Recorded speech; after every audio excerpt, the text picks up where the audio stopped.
Transtorno de personalidade borderline é um diagnóstico machista? O que é o diagnóstico borderline e por que ele recai majoritariamente sobre as mulheres? Cerca de 70 a 75% dos diagnósticos de transtorno de personalidade borderline são feitos em mulheres. Coincidência ou não, não sabemos. Tradicionalmente, isso foi interpretado como um dado epidemiológico natural. No entanto, pesquisas críticas sugerem que esse número reflete mais um viés diagnóstico do que uma diferença real de prevalência.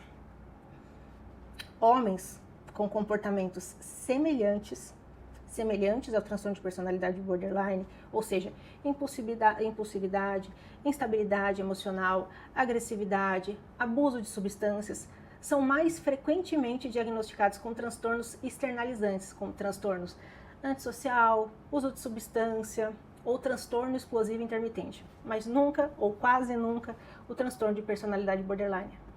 Enquanto mulheres são enquadradas como emocionalmente instáveis, quase sempre pela psiquiatria e pela sociedade. O diagnóstico, ele não descreve apenas sintomas, ele reflete expectativas sociais sobre o gênero, o que às vezes é muito cruel. Lembrando da história da histeria ao borderline, a história da psiquiatria é também a história do controle das mulheres, se a gente pensar desde o início da história da psiquiatria, né? O conceito da histeria. A psiquiatria nasce profundamente ligada ao controle do corpo e da subjetividade feminina. Então, as mulheres consideradas excessivas, rebeldes, emocionais, eram diagnosticadas com histeria, um conceito que era explicitamente sexista. Quando a histeria caiu em descrédito científico, ela não desapareceu. Ela foi reembalada, renomeada. Muitos autores feministas argumentaram que o diagnóstico de borderline ocupa hoje um papel semelhante, nomear como patologia aquilo que foge ao ideal feminino de docilidade, de estabilidade e de contenção emocional. Será que não estaremos repetindo o passado? Reações feministas são vistas como exageradas, reações masculinas como proporcionais. A mulher que surta, ela é exagerada, desequilibrada, e o homem que surta muitas vezes é visto como alguém forte, corajoso. Estudos mostram que a mesma reação emocional intensa é avaliada de forma diferente dependendo do gênero do paciente, que é esse exemplo que eu acabei de dar. Então a mulher que grita, que chora, confronta, ela é já conhecida como uma pessoa desregulada, emocionalmente, instável, e o homem que grita, que ameaça ou agride, ele perdeu o controle, foi um episódio isolado, ele estava sob estresse, né? Então a emoção feminina é lida como falha de caráter ou uma patologia, enquanto a masculina é interpretada como uma resposta contextual, os hormônios masculinos, né? A testosterona, que acaba deixando ele um pouco mais agressivo, talvez. E por que homens explodem e as mulheres são borderline? Alguém sabe me dizer essa resposta? Quando homens apresentam impulsividade e agressividade, os diagnósticos mais comuns são transtorno explosivo intermitente. Esse é o que sempre aparece. Abuso de álcool e drogas. Ele fez isso porque ele bebeu demais e acabou agredindo a esposa, não é mesmo? Transtorno antissocial, nos casos mais graves. Já mulheres com impulsividade, automutilação, raiva, são rapidamente classificadas como borderline. O que vocês pensam sobre isso? Comentem, por favor. Pesquisas indicam que os critérios do transtorno bipolar foram construídos a partir de estereótipos femininos, enquanto os transtornos externalizantes foram moldados em torno dos padrões masculinos, que foram aqueles transtornos que eu citei no começo desse vídeo. Então, trauma, violência e o apagamento da responsabilidade masculina. A maioria das mulheres diagnosticadas com borderline tem histórico de abuso sexual, de violência doméstica, de negligência emocional ou violência estrutural. Ainda assim, o foco clínico recai sobre o transtorno da mulher e não sobre os sistemas e homens que produziram o trauma, o que é uma violência sexista perpetuada durante séculos. Homens violentos são frequentemente descritos como imaturos, descontrolados, produto de uma infância difícil. Essas visões também servem para as mulheres ou essas palavras só são usadas para os homens? Enquanto as mulheres sobreviventes são rotuladas como instáveis.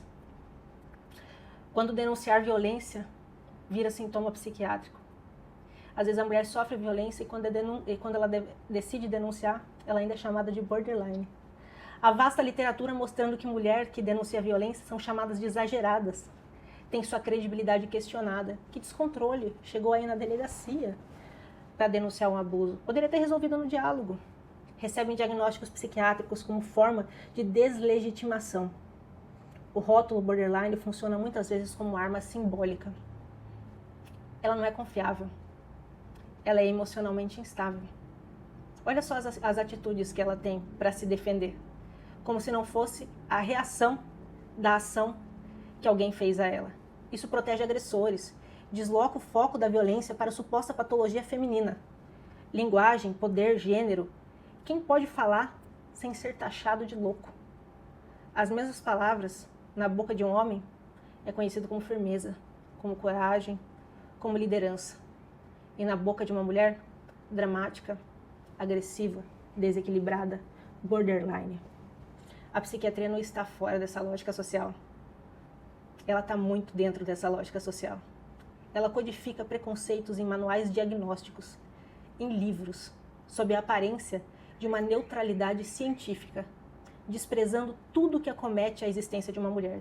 Psiquiatria feminista, o problema não é a mulher, é o contexto. Vertentes feministas da psiquiatria defendem que sofrimento psíquico feminino é resposta a opressões reais. Estamos falando de reações e não de ações. Medicalizar essas respostas é silenciar a denúncia dessas mulheres. É duplamente violentar elas. É ser cruel com o que elas já passaram. O sofrimento não nasce no indivíduo isolado. Nasce em relações desiguais de poder. Borderline, como diagnóstico moral, é punitivo.